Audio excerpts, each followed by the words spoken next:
everyone, this is Falen Gabriel and I'm back with a new video about giving a Pokemon team to Codename Kids Next Door characters.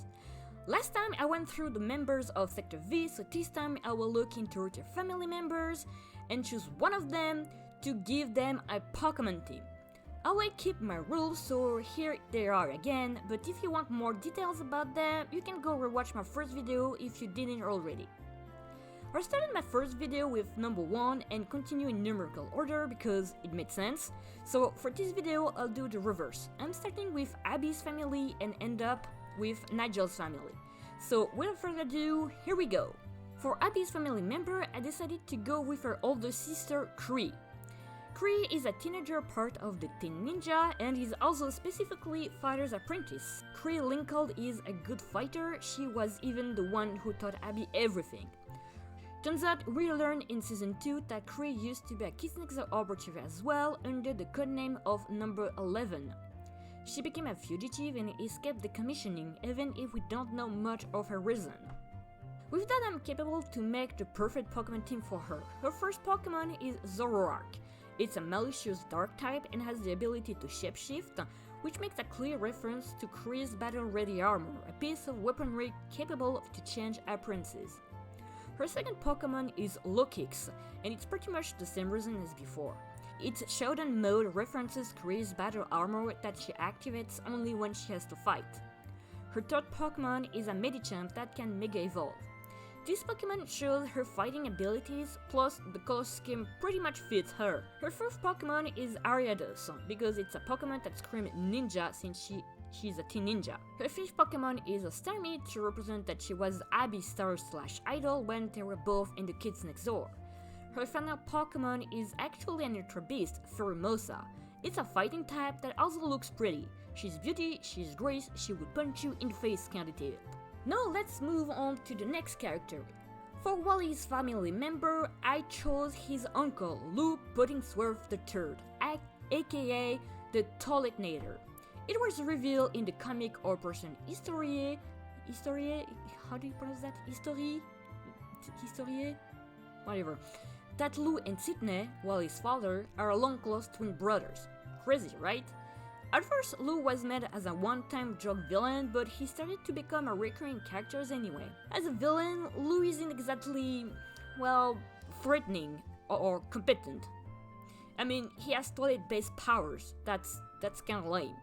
He tries really hard to be a good villain, but doesn't get the respect neither from the Kids Next Door nor from his fellow villains.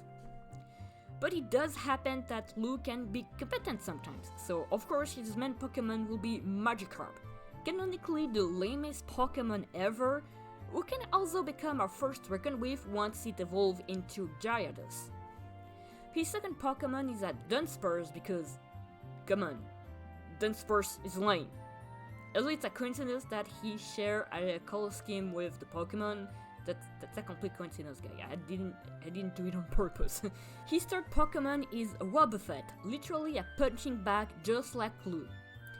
But also this Pokemon can only be useful if you have a good strategy, which for Lou's case, it does happen a few times. His fourth Pokemon is a Wimpod because, I mean, it looks lame. His final Pokemon is Garbodor because, yeah, Lou is a trash villain compared to the others and in terms of competence. But he's still a lovable character. Next character will be number 3 little sister Mushi. But I will do something slightly different with her. She started as the cute little sister who's kinda mischievous, but after meeting King Sandy it seems she got worse. So I will pair her with King Sandy since Double Battle is a game mechanic and I think they're perfect to show it off. King Sandy pretends to be a king on the beach and the royal theme is extremely important for him, wanting his queen by his side. So their first Pokemon are respectively a Nidoqueen and a Nidoking. Yes, I know it doesn't respect the rules, but these kindergarteners are evil, they don't care about the rules. For Mushi's second Pokemon, she has a Sea King.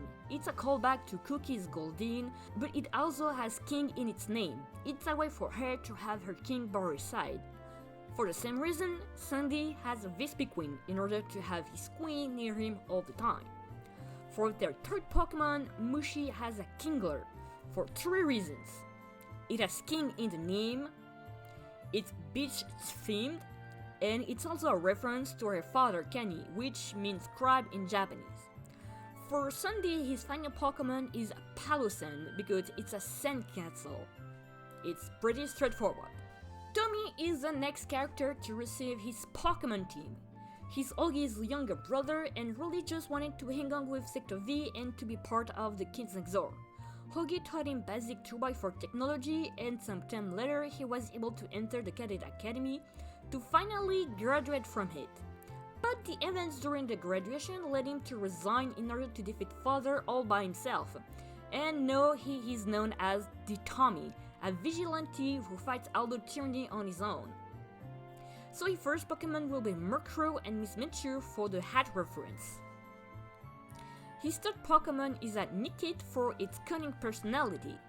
Golett is his fourth Pokemon because it's a reference to his 2x4 technology knowledge. His fifth Pokemon is Mime Jr. because just like the little brother he is, he imitates his older brother. His final Pokemon is a Pichu to have a smaller Pikachu to be like Hoagie. Now for Nagel's relative.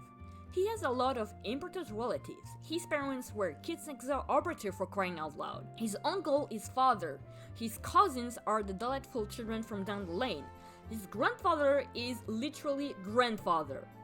But for this video, I wanted to go with someone else who's more underrated. It's number 10, Nagel's maternal cousin. Her father and Nagel's mother are long-lost siblings. We don't know much about her personality, and her main quote-unquote trait is that she is the most beautiful girl in the Kids Next Door. And I know it seems quite vain and shallow, but I'm basing her team around it. So for her first Pokemon, she gets a Milotic, literally the only Pokemon to evolve through beauty. She gets a Primarina because she's also the leader of her own sector. She has the evolved form because of how much of a diva she appears to be. She gets a Beautifly because, yes, it has beauty in the name. For her fourth Pokemon, she gets a Deerling because it's a very cute Pokemon. Her fifth Pokemon is a Sylveon. Since Nigel has an Eevee, she can have one of the evolution, and it's the most beautiful one. Her final Pokemon is Diancie. Yes, she gets a mythical Pokemon too on top of her starter, but she slays as a queen, so she deserves it. Okay, so that's a wrap for today's video. I hope you enjoyed it. Let me know what you think in the comment down below, leave a like, smash the button, and I'll see you guys next time.